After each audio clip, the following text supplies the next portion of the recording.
Good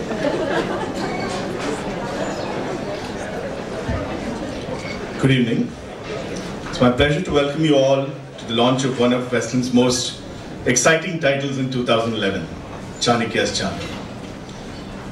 Dr. Shashi Tharoor has kindly agreed to do the honors tonight, and I believe I owe equal thanks to Mrs. Tharoor for drawing his attention to the title in the first place. Thank you and welcome. In 2008, I chanced upon a copy of the Rosable Line, which Ashwin had first published under an assumed name, Sean Higgins, an anagram of his real one. When I sent the Rosable Line to my editors at Westland Tranquebar, the response was unequivocal. We had to publish it. We were also very clear about one fact. It had to be published under the name Ashwin Sanghi. Following quickly on the stupendous success of that book comes Ashwin's Chanakya's Chant. Everyone knows who Chanakya was, the master strategist of old, but few recognize his present-day wily avatars in our midst. As is Ashwin's wont, the novel brilliantly weaves between the past and the present until all the tracks merge at the very end. As somebody who is a distinguished writer and might have some experience of Chanakya's avatars, both in India and abroad, may I call upon Dr. Shashi Tharoor to say a few words. Thank you. Both of you really set me up with that one. Ladies and gentlemen, and thank you so much. I was going to say it's wonderful to see you all, but I have to tell you I can't see anybody. You're all plunged into this purplish gloom while the lights shine in my eyes. So all I can say is, having entered this very impressive nightclub, the most unlikely setting I've ever been in for a book launch, let me say that clearly the mood is celebratory, and so it should be. As Gautam indicated, I was approached by Westland to launch the book, and to be quite honest, I get an awful lot of such approaches, and I have been ducking some of them for good reasons and bad. But in this case, having seen the theme of the book, I passed it on to my wife and said, why don't you take a look and see if it grips you? And within a few pages she said, you've got to launch this book. So here we are.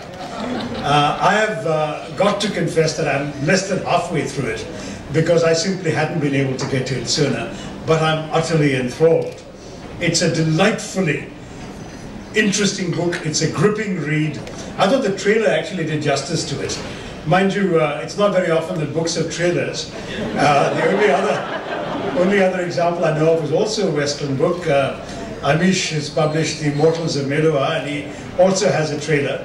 And like his book, this too dips deep into the well springs of our ancient history.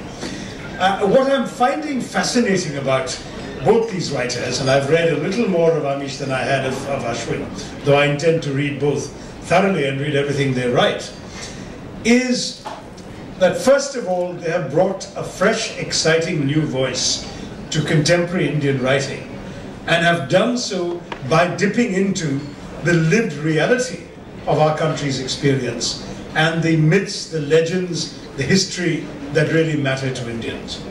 You know, for the longest time, Indian writing has been going through a slow evolution of different phases. In the old days, we all knew about the Indian books that were written under the shadow of the British Raj, that were written under the, knowing that the primary audience was the colonial master whose language was being written in. And so a lot of those novels were either overtly rebelling, as it were, against the colonial experience, or imitative of them. Those were the novels before independence. Then came the handful of novels in the 50s and early 60s, which were largely also dealing with East-West encounters, usually featuring an Indian who had gone to the West and come back to India and couldn't adjust, or variations on that theme, or fairly exoticizing aspects of the Indian experience that, in all fairness, had very little to do with the sensibility of the writer. And that too led to some criticism, not all of it unjustified, of Indo-Anglian writing. I remember one critic, M.K. Naik, saying that the acid test of the book could be, could this only have been written by an Indian? And he argued that all the books of Indo-Anglian writing up to that point, he was writing in the late 60s, failed that test. He said all of these could as well have been written by an Englishman or an American. about India rather than they being from an authentic Indian voice.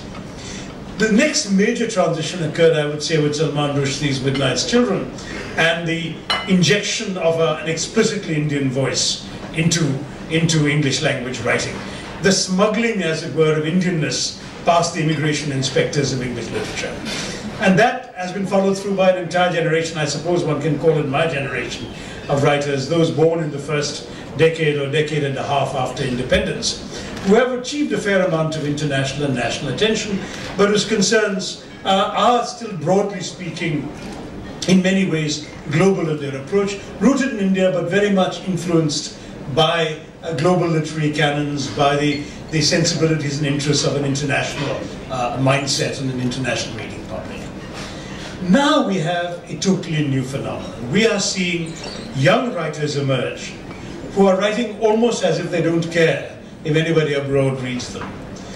Of course, they will be read abroad, and I hasten to assure you that both Amish and Ashwin have all the marks of writers who can be an international success. But what I see in both their books and in the books of others coming up now is that they are writing from an Indian sensibility and for an Indian readership, and they're doing so anchored in Indian history and Indian experience. That to me is fabulous. Amish's book was about Lord Shiva. Ashwin has taken Chanakya, and I must say, and I only read, as I said, slightly under half the book, but the historical research is deeply impressive. I actually have an honors degree in history, and I was fascinated by this period, but I found things that I didn't know. I'm hoping Ashwin didn't make them up, because that's also possible. You can always say, well, this is fiction. I said it's a novel. But there's a tremendous amount of very, very interesting historical detail which has been woven into the book in a very unobtrusive way. And I love that, because you really are immersed into the practices, the customs, the value systems, and the prejudices of a bygone age 2,300 years ago when Chanakya lived. And that is beautifully done. Now what Ashwin does is he intercuts these historical chapters with contemporary chapters of the rise. So far I've only read the rise. I'm assuming it's going to have more ups and downs, of a modern day Chanakya, a political guru, a political operator, who at the stage that I've read has essentially begun his ability to manipulate the political process in a fairly amoral way. Now I'm fascinated both by the historical story, but also by the parallels, and I'm looking forward to seeing how the novel evolves to trace these parallels. And I have to confess, it's probably not good of me to be launching a book I haven't finished, but I have to tell you that I don't expect to be disappointed by the rest of it. It really does strike me as a book with tremendous potential.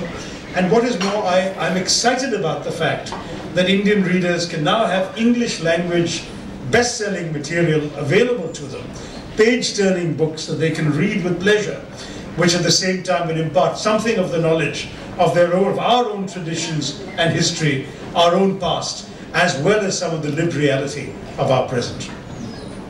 I have indeed been rightly and justifiably accused of having been insufficiently attentive to Chanakya in my own practical experience.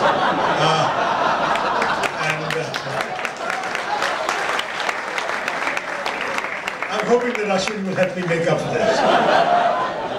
I still have a few punctures from the knives in my back, so I'm assuming that there will be valuable tips to come out, jokes apart. This is something we have to accept, that in all politics everywhere, but certainly in our country, there are a number of hard rules by which the game is played. And the fact that Chanakya wrote rules 2,300 years ago that still remain so relevant is indeed of some great value to us. The rest of the world knows Niccolo Machiavelli.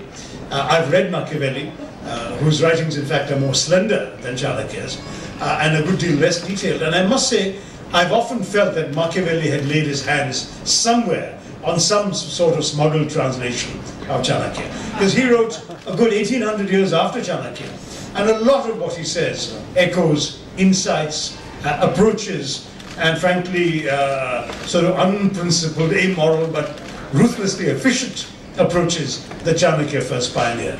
So he is somebody that our society simply cannot ignore except at its own peril. I'm glad that Ashwin has revived him. I will read with sufficient interest and with openness to being educated the modern part of the book as well. And I really will be a proud possessor of this CD we just heard, because the very notion that a chant in Sanskrit with the rhythms of our ancient past can be invented in 2010 strikes me as also a very, very striking example of the kind of revival and rejuvenation that I'm talking about in Indian literature. So congratulations to Westland for publishing both Amish's book and Ashwin's. I hope there will be more writing like this, coming out of history, dealing with Indian history and politics, coming out from Westland. It's certainly, I think, a matter of great satisfaction that both writers are here today. But this is Ashwin's evening, and I want to say that the fact that Ashwin is somebody who has actually pursued another profession, as I had done when I did my own writing, but has found the time to do justice to the research required and to do justice to the racy and interesting and gripping style required to make an exciting contemporary novel. That is all to his credit. I hope that you will now treat your other profession as something more deserving of the back burner. That's the mistake I made. I kept trying to write at night and weekends. I think you've earned the right to write during the day. And I hope you will continue doing that for many more days to come. So once again, congratulations, Ashwin Sanghi. Congratulations to Westland. And all the best to the success of the book. Cheers to Chanakya's Chant.